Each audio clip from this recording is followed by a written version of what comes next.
इस प्रशिक्षण में मैं ग्रामीण भारत में स्थानीय स्वशासन की भूमिका के महत्व के बारे में बताऊंगी, जिसे पंचायती राज संस्था PRIs के नाम से भी जाना जाता है। वर्ष 1992 से पहले पंचायती राज की स्थानीय शासन की संरचना मौजूद थी। हालांकि भारत और इसके राज्यों का शासन निर्वाचित सरकारें चलाती थीं और इसके अलावा 2 सत्र थे, केंद्र सरकार और राज्य सरकार। ये सभी तरह के प्रशासन, योजना, निर्णय और कानून निर्माण संबंधी प्रक्रिया के इंचार्ज थे। वर्ष 1992 में 73वें और 74वें संविधान संशोधन अधिनियम के पास होने के बाद शासन के तीसरे सत्र को ग्रामीण क्षेत्रों के लिए संवैधानिक मान्यता दे दी गई, जिसे ग्रामीण क्षेत्रों में पंचायती राज संस्था कहा गया। इस कानून के साथ ही ग्राम पंचायत या स्थानीय स्वशासन के दूसरे तरह के संस्थानों को अधिकार, कार्य और फंड की जिम्मेदारी दी गई। पर स्थानीय स्वशासन संस्थानों का क्या महत्व है? अच्छा सवाल है।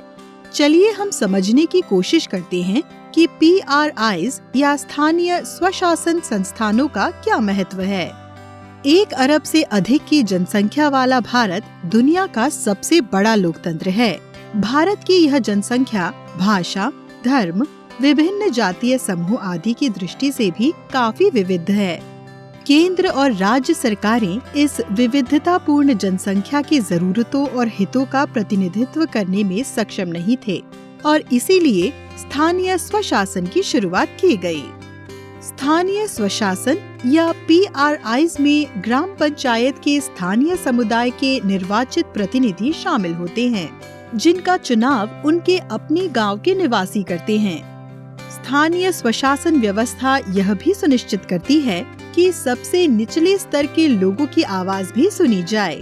उनको मिले फंड्स, कार्य और अधिकारों से वे सशक्त बनते हैं ताकि वे स्थानीय समस्याओं को हल कर सकें और अपना निर्णय खुद ले सकें। चलिए हम उदाहरण के माध्यम से स्थानीय स्वशासन संस्थाओं के महत्व को समझने का प्रयास करें। यह क्रांतिनगर ग्राम पंचायत है। इस पंचायत के निवासियों को पानी की कमी और सालों से पानी के अभाव का सामना करना पड़ रहा है। अगर ग्राम पंचायत नहीं होते तो क्रांतिनगर गांव के लोग अपनी समस्या लेकर किसके पास जाते? चलिए मान लेते हैं कि इस गांव के लोग राज्य सरकार के अधिकारियों से मिलने में सफल रहते हैं और उनकी यह समस्या दूर हो जाती है। अब बिहार जैसे बड़े राज्य जहां 8150 ग्राम पंचायत हैं और इनकी अपनी अलग अलग समस्याएं हैं, इस तरह की स्थिति में आपको क्या लगता है कि राज्य सरकार को क्रांतिनगर जैसे एक गांव की समस्या दूर करने में कितना समय लगेगा? अब कल्पना करें कि क्रांतिनगर के लोग स्थानीय चुनाव द्वारा अपनी खुद की स्थानीय स्वशासन व्यवस्था कायम करते हैं। अब ये लोग अपनी समस्या स्थानीय सरकार के सामने रख सकेंगे, जो इन समस्याओं को शीघ्रता से हल कर सकेगी, या फिर ब्लॉक या जिला स्तर पर इसे अपने से ऊंचे अथॉरिटीज के सामने रखेगी। कौन सी शासन संरचना आपको लगता है कि स्थानीय समाधान निकाल सकती है और स्थानीय समस्याओं को शीघ्रता से हल कर सकती है? स्थानीय शासकीय संस्थान।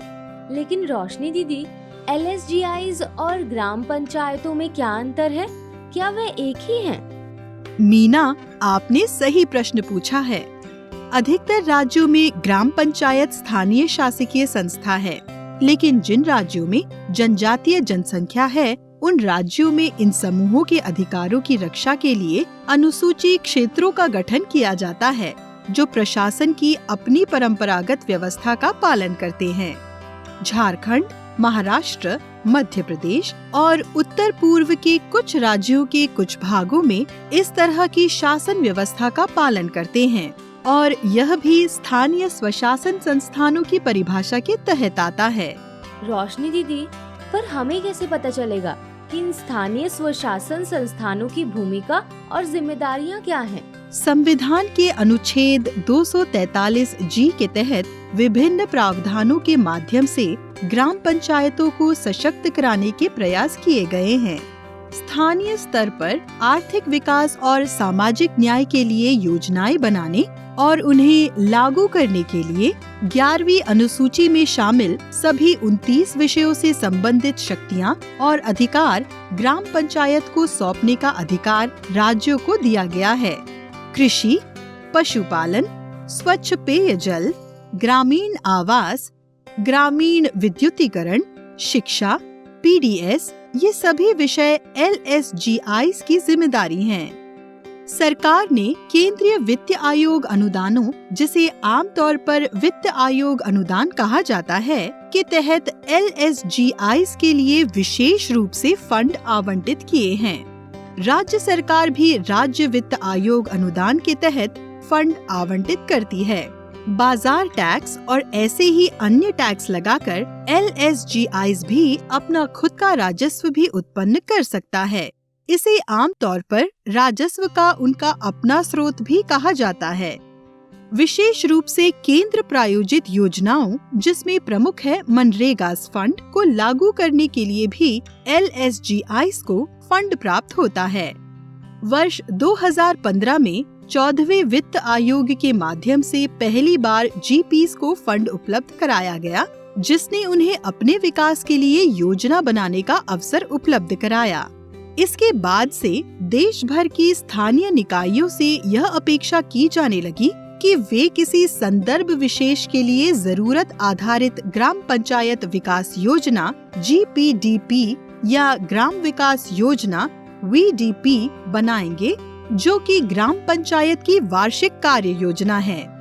ये योजनाएं लागू की जाती हैं ताकि वे आर्थिक विकास हासिल कर सकें और सामाजिक न्याय सुनिश्चित कर सकें। GPDP आवश्यक रूप से एक व्यापक योजना होनी चाहिए, जिसे सबकी भागीदारी से तैयार किया जाना चाहिए। इसमें सभी हितधारक शामिल होने चाहिए और इसे आवश्यक रूप से ग्राम सभा में स्वीकृति मिलनी चाहिए।